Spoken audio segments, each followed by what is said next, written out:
where it has to do with his health. But you can only beat that horse so much because there's nothing else that gives you the indication that he's going to be fucking leaving. Because if he didn't get ousted after the scandal happened with Zach Smith, obviously Ohio State's behind him as far as the school. The student body is behind him, and he's bringing in successful teams that are, if not in the playoff, flirting with the playoff, and brought you your most recent national title in the last fucking 5 years. So what makes you think that they're going to be fired? If anything, you should be worried about Harbaugh's job. But no, let's get on the top team in the Big Ten right now. It has been for the last 3 years because we're too busy blowing the SEC on network television. Stop it. Your bias is showing. There's a reason people like Tony Romo because he's not a homer for the Dallas Cowboys when he's announcing. He just gives you honest to God, actual intelligent thought about the game. I don't want to hear your fucking opinion. This isn't CNN.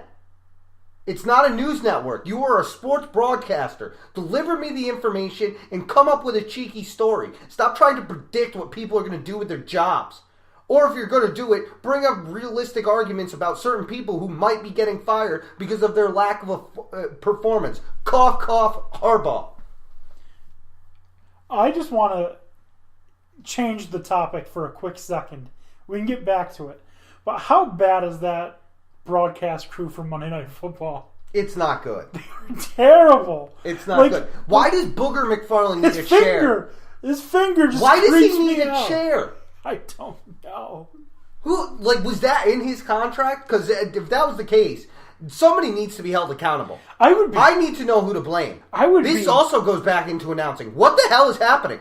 I would be absolutely pissed if I bought a ticket for a game and it's right behind his chair. Oh, I'd throw my empty cup at him. I swear to God I would. Who the hell tailored Jason Witten's suit? What was up with Jason Witten's suit? It looks like, doesn't even look like it fits him. He's a big guy. I don't know how many people, but you'd think a tailor, like the man with that much money, could afford one. Right. Yeah, that's a good point. He is showing the microphone. He's like this all night. And I feel bad for Tessitore because, I'm watching him and, he's trying to keep this shit together. But he's, the dude that's, he watching Tessitore on Monday night is like watching a guy who's trying to scoop out water with a bucket in the Titanic. You're trying, but you know where this is headed. And it's not good. The ship's gonna sink, but at least you're giving it a try. So my question is, then, how long until money comes talking and Tony Romo's on Monday nights? I don't know. I don't know how well I don't know his situation with the Christian Broadcasting Station. The Christian Broadcasting Station. It's CBS. Yes. They have a show called God Friended Me, okay? It's not that far off the idea that they're going to do this, okay? They're still playing the goddamn Rudolph the Red-Nosed Reindeer from the 60s, okay? That's a classic. It is a classic, but it's always CBS. Have you ever noticed that CBS also does some strange, broadcasting before? Okay, Touched by an Angel. I'm really not making a stretch here. Show me where on this doll the angel touched you. Yeah. Is that Family Guy? Yeah. It might be. Yes. But that being said, it's not that much of a stretch. And I don't know what his relationship is with that company. You'd think that money would talk, but something's going to change this offseason. We're not getting this crew next year. I would bet my bottom dollar on that. My God. Could you imagine how much money... I would bet my last dollar on that. And McChickens are $1. Could you imagine how much money ESPN is going to just put on a check to be like, Sean McDonough, please come back. They might. Please come back. They may just have open casting call. It couldn't be worse. Ugh, it's... Poor Tessitore, because he worked so hard to get to that job. But he's not good either. He's not bad. You can only be as good as the people that are around you, and they're not giving him a lot to work with. One guy doesn't want to walk. The other guy can't dress himself. It's not good. We should do it. Me and you. Because we were broadcast gold. I mean, I guess, but I don't know how well interception off his nuts is going to play on TV. Interception off the sack. Reggie Ragland off the balls. Yeah, like, I don't know how... Well, it's not a network. It's... Yeah, I mean, that being said, I'm not giddy to use the term cocks every time I came in a South Carolina game. Jesus, yes. Which apparently they promote highly. Yeah, that whole... Listen. A literal quote from the 2005 Georgia-South Carolina game. That hole was so big you could fit 3 cocks in it. You could use a lap time and not get in trouble. Yeah, I mean, yeah, that's true. I get the appeal to do it, but I mean, I don't know. Like, if they want to, like, save the money on that moving that stupid fucking chair, I will gladly walk up and down the sidelines for them. Like, I will save that money. Like, I don't know how much that thing costs you, but I don't know. Give it to a kid in need. I will why? walk up and down the sideline. I mean, look at me. Come on. Seriously, I'll save you a bunch of money, okay? And I guarantee you I'm cheaper than Booger McFarland. $50,000. That's it. Just give me $50,000. Yeah, that's fine. I'll do it all season. Yeah, just pay my expenses and I'm good. Yep. I want my hotel, my food paid for, travel paid for, $50,000, and next year, if you bring me back, I just want a modest increase of $25,000, $75,000. If you really want an overview book, I'll slap on a GoPro onto a cap and learn how to walk on stilts. It's going to be cheaper than that fucking chair. And it's going to piss a lot less people off. If anything, that would be more entertaining to the fans. Look at this jackass on stilts. You'd be the halftime show, too. Yeah, like, they wouldn't be like, hey, stilt guy, you're blocking my view. Oh, man. Like, the people who pay money for 50-yard line tickets, now they have to watch a TV because Booger McFarland's fat ass is in a chair in front of you and he's got a comment about what he can see from the line. I see the hot dog vendor. Yeah, look. Dude, I see a terrible bone doctor because my finger's messed up. Oh, it's pretty cold out here tonight. It's a chilly night and I'm bundled up. Yeah, you want to know what would warm your fat ass is if you got up and started walking instead of using the chair, you dumbass. Your name is Booger. Oh, man. Jesus. Anyways, I feel like you and I could do that really well. Like, we'd be the MVP of broadcasting. I would take somebody doing fucking sign language. Speaking of MVPs, in order to be an MVP, and this is a good one. This is a really good one. In order to be an MVP, you have to connect with your fans, and Baker Mayfield does just that. A man tweeted to Baker Mayfield that if Baker retweets his tweet, that his wife will agree to name their baby Baker after Mayfield. Mayfield saw the tweet, and being the great guy that he is, retweeted. Baby Baker is due in June.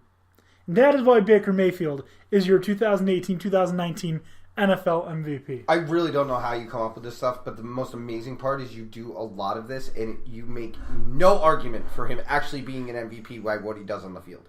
It is all an argument based on everything that happens off of the field. Okay, can we be real for a second here? It's because there's no fucking way he's the MVP. That's true, but that being said, he's having a good rookie year. Oh, Cleveland phenomenal. might have actually got it right for once.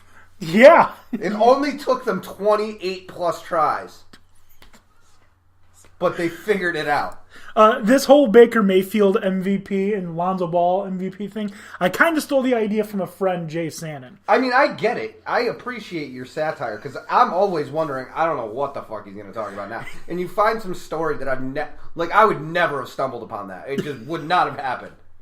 It's not in my click list. When I was at UAlbany, Jay did a radio show called The Full Court Press, and he had a weekly segment called Great Moments in Luke McCown History. Okay. Where he would just come up with whatever he could find. And one time it was he didn't throw an interception that week. Okay, now I get it. Now I get where this is derived from. Fair enough. All right. Now that we can be serious, can we talk about more games, please? That's why Baker Mayfield is your 2018. If I had gone Rookie of the Year, you'd be like, yeah, probably. Although it's him and Saquon. Yeah, you can make an argument for Saquon. I think you can also make an argument from instead of Amari Cooper. What's his I don't name? know who you're thinking of. The wide receiver from Alabama, Calvin Ridley. Oh yeah, Ridley is having a good year too. Oh, Yeah. I just want to say, do you remember when I said I wanted the Cowboys to draft Calvin Ridley, and you guys were like, "Why?"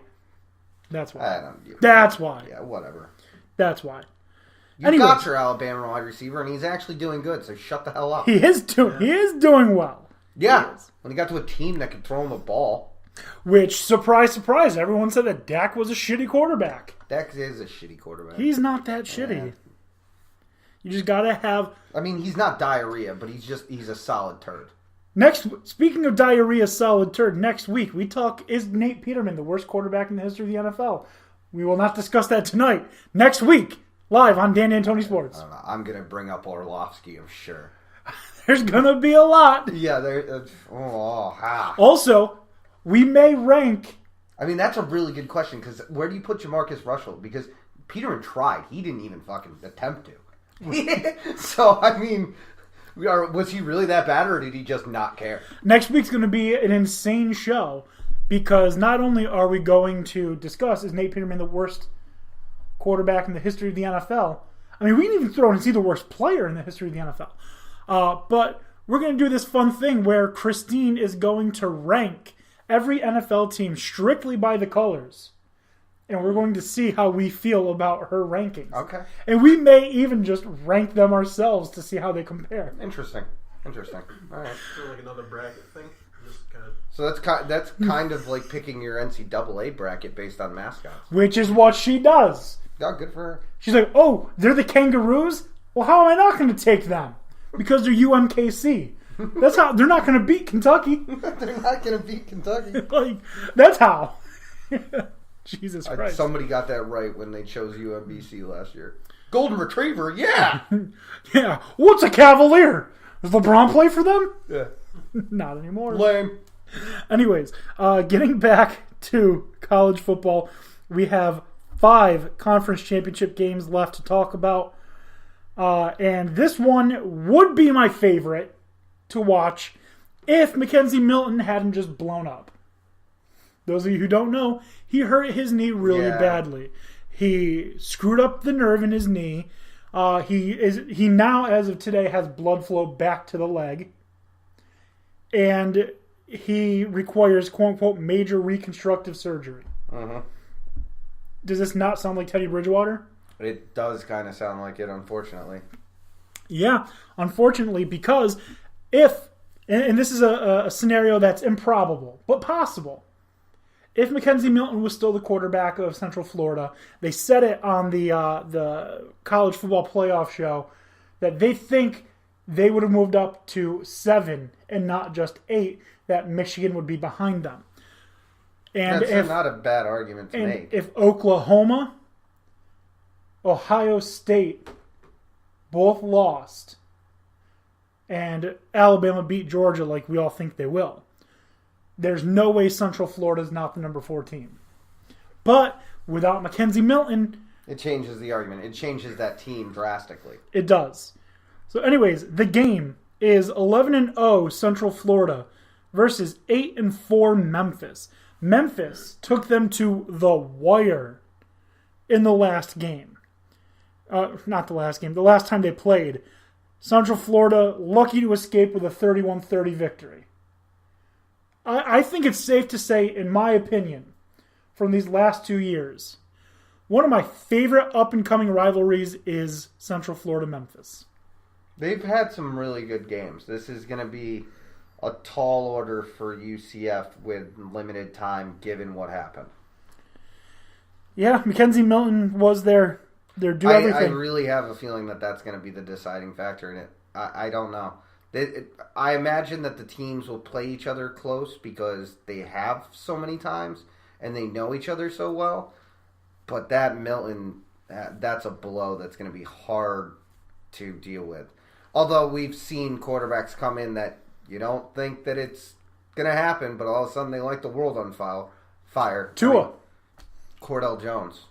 Who would have thought last year that a freshman from Hawaii would be the one that leads Alabama back in the second half.